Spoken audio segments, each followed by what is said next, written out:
Je m'appelle Vincent Gaillard, j'ai 28 ans. Je suis le fondateur de l'Atelier Hirondelle, qui est une société spécialisée dans le micro-habitat, la construction et le dessin de micro-habitats atypiques. Donc on fait des maisons dans les arbres, des maisons flottantes, des maisons mobiles. J'ai un parcours initial dans l'architecture. Je suis issu d'une école d'architecture dont je suis sorti en 2016. Et j'ai essayé un peu de m'orienter, d'ailleurs même avant la fin de mes études, un peu plus vers un cursus de maître d'œuvre ou quelque part entre la charpente, la menuiserie, la maîtrise d'œuvre et l'architecture. J'ai créé ma première structure à 18 ans pendant mes études pour payer mon loyer. Non, en fait, rapidement, j'ai pas beaucoup apprécié travailler en agence, travailler avec des modalités qui n'étaient pas les miennes, sur des projets que j'avais pas choisis. L'atelier Hirondelle, c'est une espèce de constat. C'est d'abord un sentiment que, avec mon bagage d'architecte, il y a des éléments manquants pour intervenir au mieux auprès d'un client, pour l'aider, on n'a pas de compétences quand on sort en maçonnerie, en bois, en construction.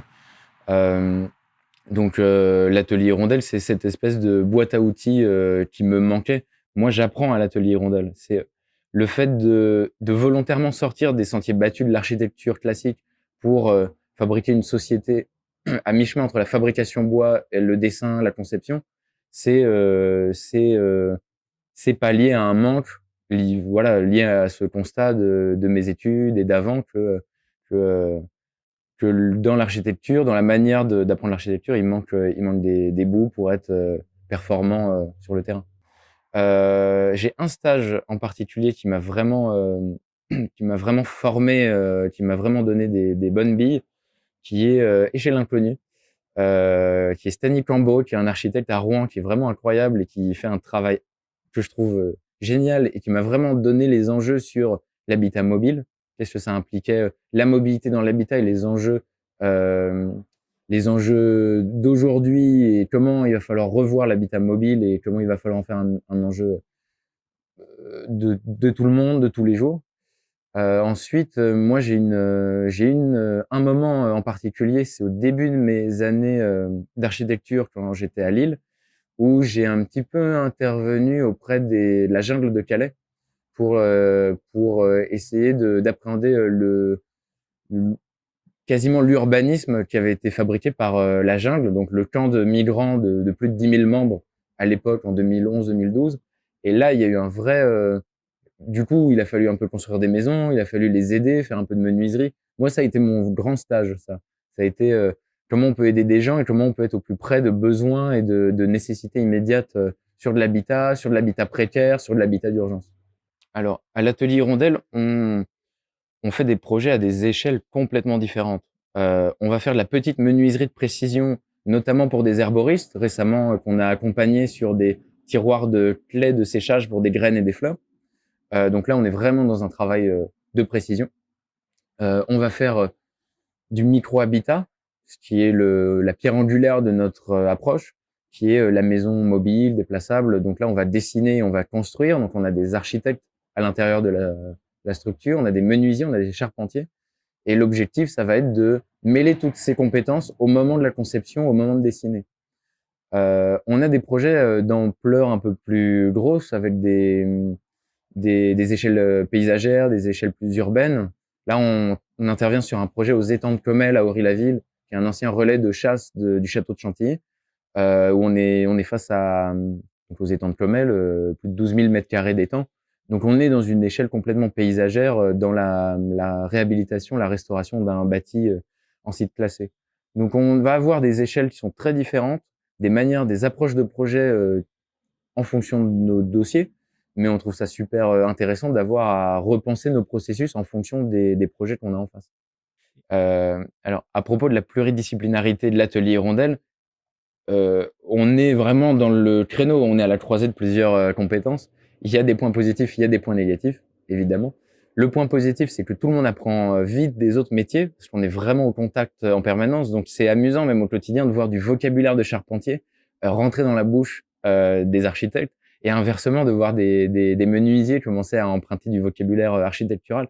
Donc il y a vraiment une espèce d'infusion même culturelle des milieux qui est super intéressante à regarder de l'intérieur.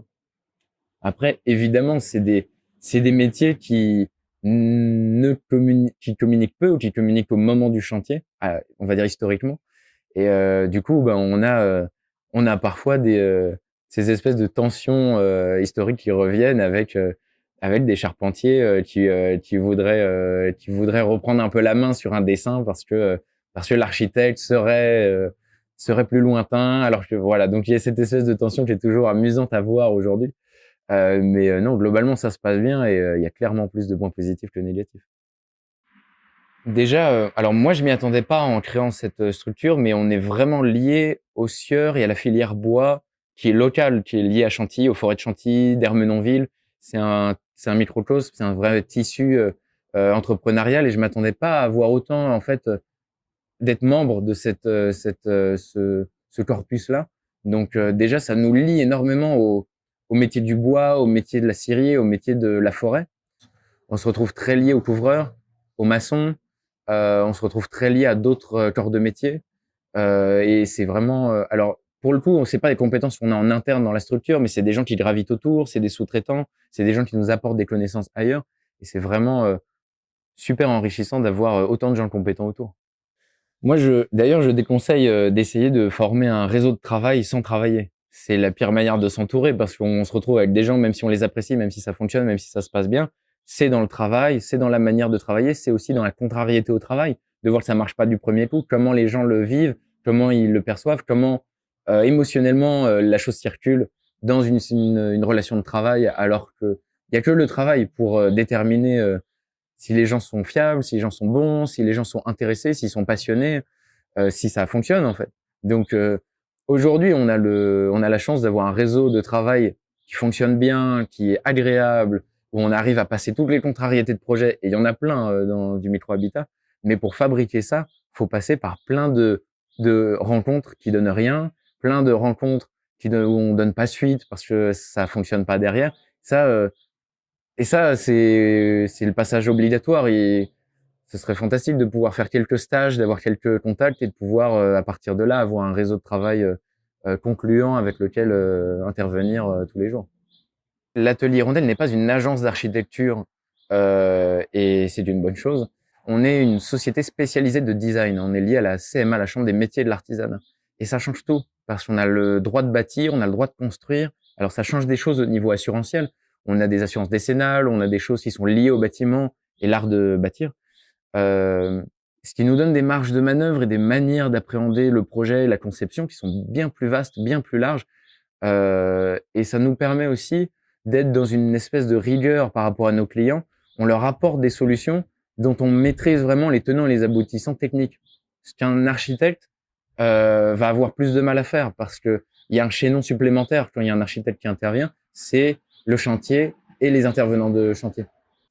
Alors oui, il y a des limites, et encore heureux qu'elles existent, ces limites.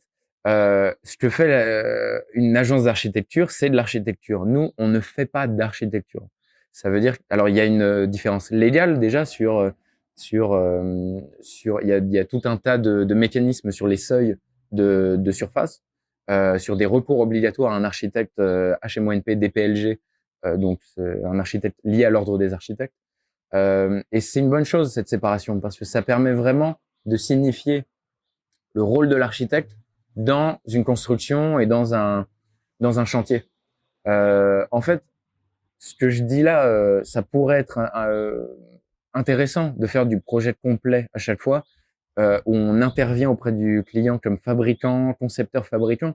Mais dans un projet qui devient vaste ou qui devient important, c'est vraiment pertinent de cloisonner et de séparer aussi les rôles et de pouvoir pointer du doigt quand il y a une insuffisance ou il y a un problème. Donc ce rôle-là, il est nécessaire. Et nous, du coup, on est dans un autre schéma.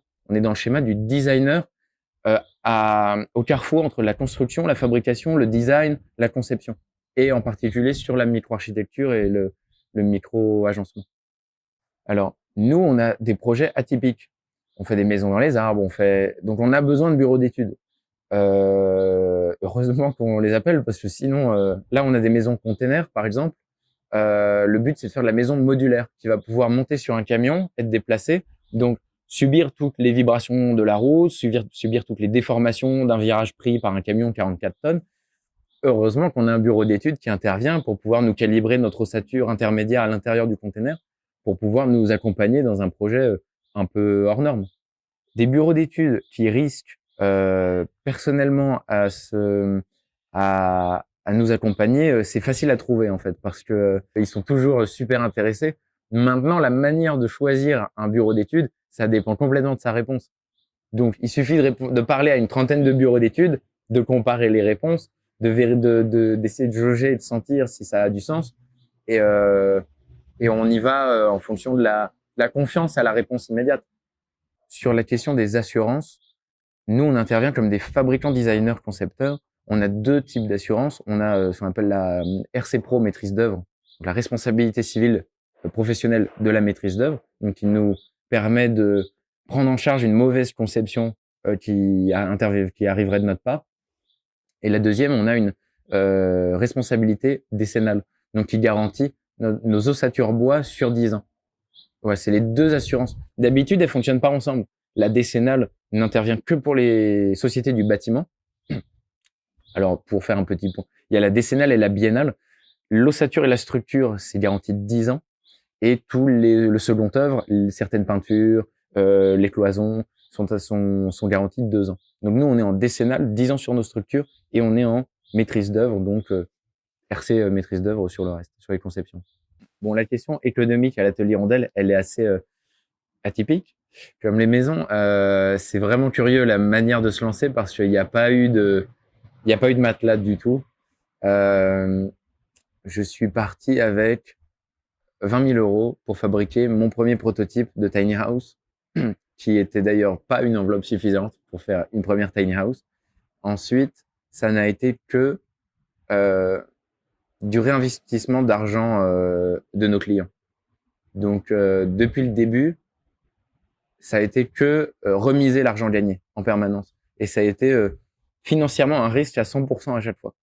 Ou à chaque fois, tous les mois, tous les 2 mois, il était question de remiser l'intégralité de la trésorerie pour gonfler x2, x4, x6 et prendre le maximum de risques pour gonfler vite, pour arriver à un niveau de construction de société le plus vite et le plus gros possible. Et c'est tout récent là qu'on s'est rapproché de banquiers pour être accompagné dans des stratégies beaucoup moins risquées. Et quand il a été question d'expliquer ce qui s'était passé jusque-là aux banquiers, c'était assez amusant parce que c'est pas une structure de société classique de dire bah pendant 1 an, 2 ans, 3 ans, tout l'argent gagné, il est remisé pour essayer de gonfler le plus vite possible. C'est ce qu'on appelle une stratégie de bootstrapping. Et c'est très peu courant en France de ce genre de mécanisme pour monter une société. Donc ça a été, je déconseille. C'est que ça veut dire pas de salaire pour le gérant pendant 3 ans. Ça veut dire pas de plan B en fait. Il y a pas de plan B. Tout est remisé dans la structure. Et ouais, c'est risqué. Ça fait peur aux proches aussi parce que il y a pas de mécanique il y a pas de parachute. Il y a aucun parachute et si ça explose en plein vol. Mais si ça fonctionne très très vite et très fort. C'est la logique du bootstrapping. Mais ouais, c'est un peu flippant. Donc là, on a fait ce que nous on appelle notre amorçage. Donc on a fini notre bootstrapping, on l'a réussi on l'a pas mal réussi. Et là, on va rentrer dans une mécanique de risque plus tempérée. On va pouvoir fonctionner avec la banque, fonctionner pour essayer de grossir et de continuer à fournir des tiny house à nos clients dans des rythmes un peu plus élevés. La question des premiers clients, je trouve que c'est une des questions les plus dures parce que un client, il arrive quand tu as une réputation et quand tu as un passif et un historique. Et quand tu n'as pas d'historique, personne ne veut travailler avec toi.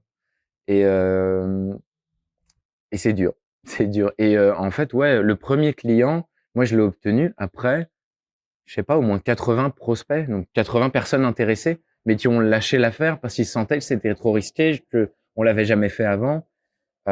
Et c'est un temps de travail, de présence au client, de proposition de solutions qui est extrêmement long.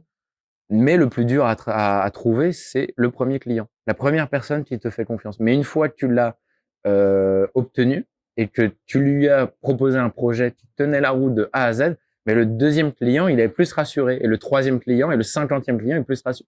Donc en fait, c'est une courbe qui est très très dure au démarrage, mais ensuite, chaque nouveau client est plus facile à convaincre que ça va bien se passer en fait. Alors notre premier client, euh, il nous a, il nous a appelé à 2 titres. Le premier, c'est qu'il était vraiment interpellé par notre démarche. Il y a quelque chose de vraiment atypique dans la manière même de construire la société. Notre premier client, c'est un, c'est un grand chef d'entreprise français qui est aussi mécène de pas mal d'activités. Quand il a vu comment on procédait, comment on envisageait de grossir et il s'est dit c'est intéressant, c'est pertinent, on va bien voir. Et il y avait le deuxième enjeu qui était qu'il avait une demande très spéciale, très spécifique, et c'était très compliqué de trouver quelqu'un pour y répondre. Et donc on s'est proposé pour y répondre. Et cette première tiny donc qu'on a réalisée, c'est la Brésienne, comme on a appelé, qui est la tiny du pays de Bray, qui est une toute petite maison mobile destinée à être un bureau déplaçable à l'intérieur d'une permaculture euh, pour une herboriste, pour qu'elle puisse travailler dans un bureau, stocker des graines, pouvoir déployer aussi un atelier mobile de mise en semis directement à l'intérieur de ces plantations. Donc nous, on a travaillé avec des vieilles méthodes, essayer de moderniser tout ça et de sortir une maison avec un bilan carbone extrêmement faible qui serve à travailler à travers les champs de permaculture. Et ça se situe à Raret, donc juste à côté de Senlis, au nord de Paris. Alors, la question de la facturation à l'atelier Rondelle, elle a été assez réfléchie, elle est très déterminante parce que comme on est uniquement dans du projet sur mesure, toujours un client vient et nous demande combien ça coûte de faire ça. On ne sait pas répondre parce qu'on est en sur mesure avec des références avec lesquelles on n'a pas travaillé, on ne sait pas comment poser une baie vitrée ovale dans une maison flottante, donc on ne sait jamais combien ça coûte. Donc nous, on a une facturation qui est toujours la même. À chaque fois qu'on vient nous voir pour ouvrir un dossier chez nous, ça coûte toujours un montant forfaitaire.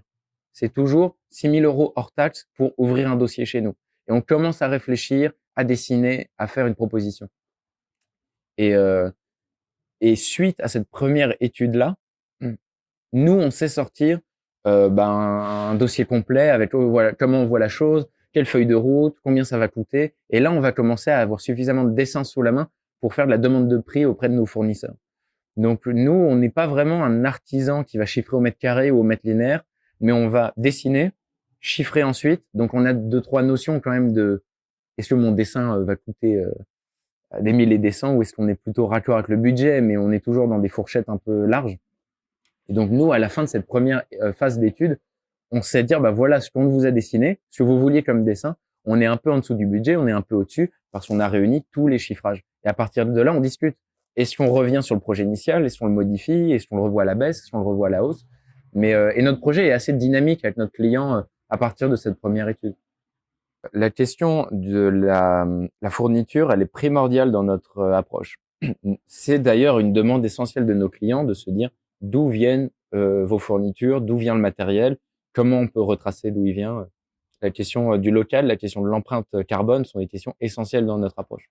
Mais à chaque fois qu'on va intervenir avec un nouveau sous-traitant, un nouveau fournisseur, on va toujours questionner, on va toujours s'intéresser. Nous, le plus grand camouflet qu'on pourrait prendre ici, c'est qu'on nous mente et qu'on nous prétende qu'un matériel soit issu de moins de 50 km d'ici et qu'on apprenne ensuite que le matériel vient d'un autre pays, a été fait dans des conditions qui ne nous convenaient pas.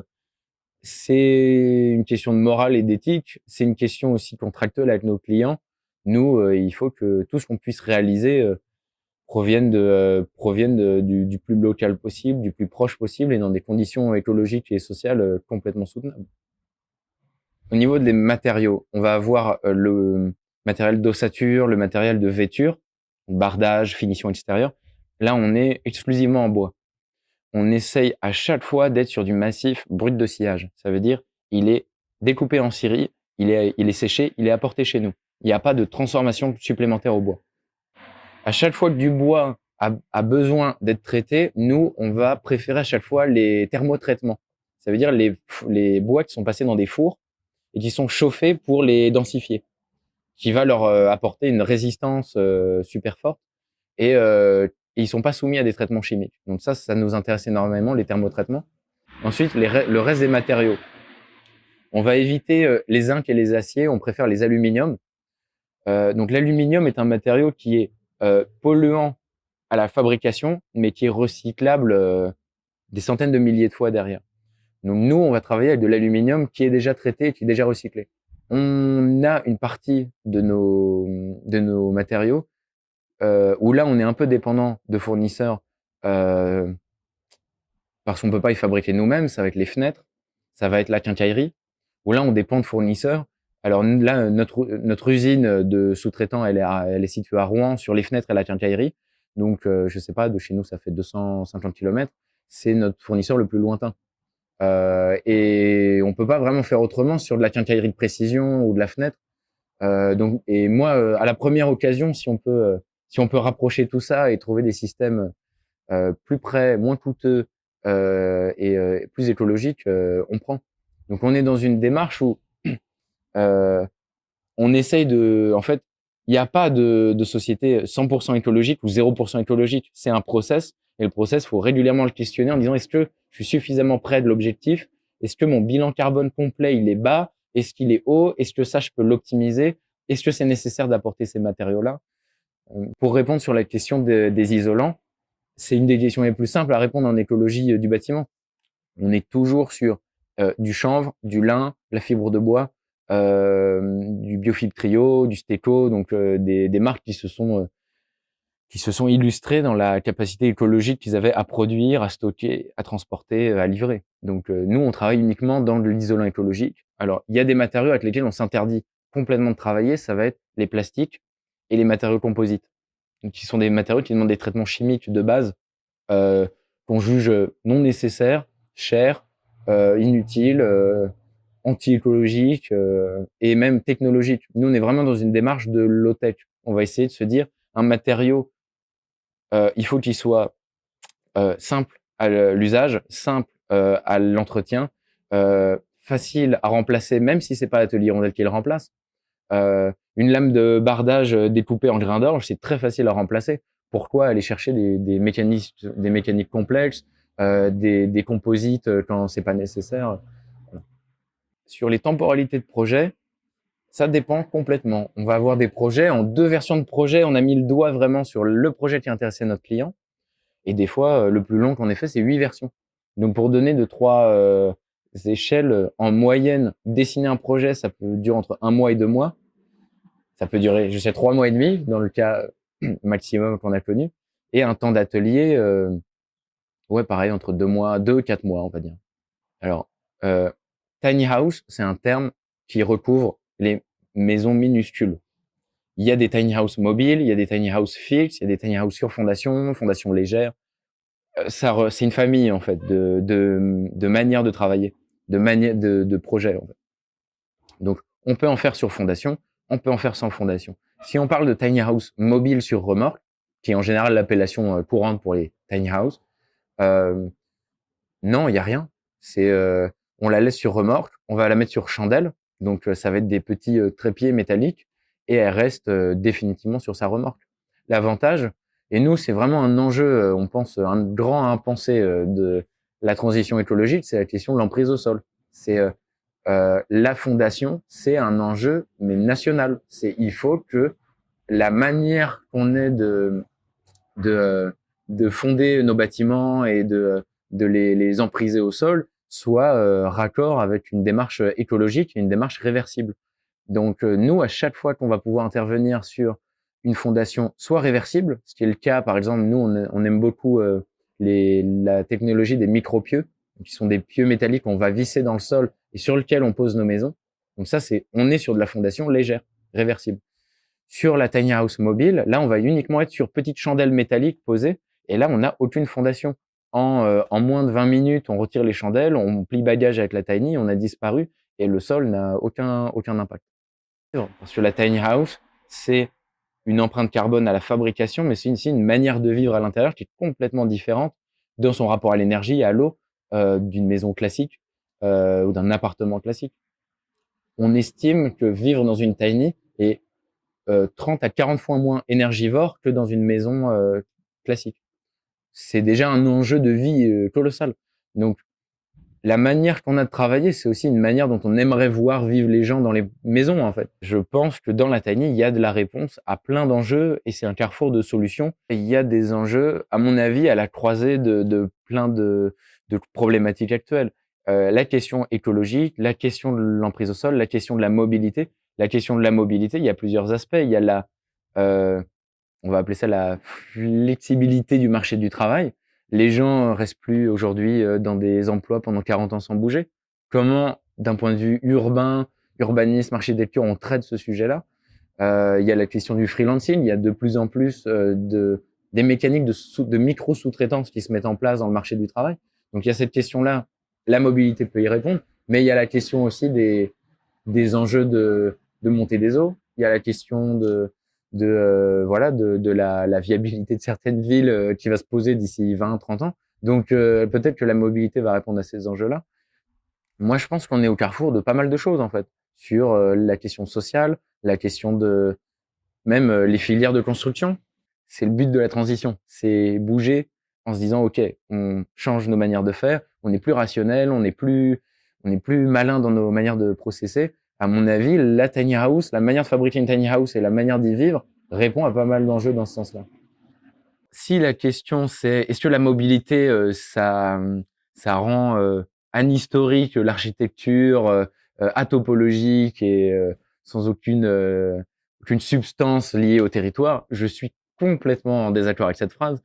Euh, Déjà la mobilité c'est le fondement des civilisations humaines. Bon, je veux dire la question de la mobilité c'est pas une question nouvelle et c'est pas une question dont on serait tributaire depuis juste 5 ou 10 ans. Euh, L'histoire des villes, c'est l'histoire aussi de comment les villes sont reliées, c'est l'histoire de comment on se déplace dans la ville. La question des travailleurs itinérants, c'est une question qui existe depuis que les villes existent. Ça doit faire 8000 ans qu'il y a des travailleurs itinérants. La question de vivre sur la route, euh, moi, au contraire, je trouve qu'il y a une histoire de ça. Il faut réhabiliter cette histoire-là. Voyager en travaillant, voyager en vivant. Euh, Ça fait pas. Moi, je pense pas que ça rende anhistorique l'architecture. Ça fait l'architecture mobile, ça fait de l'histoire qui se déplace. Évidemment que c'est autre chose. Il n'est pas question de d'arracher toute l'architecture de la topographie, la topologie. Il n'est pas question de ça.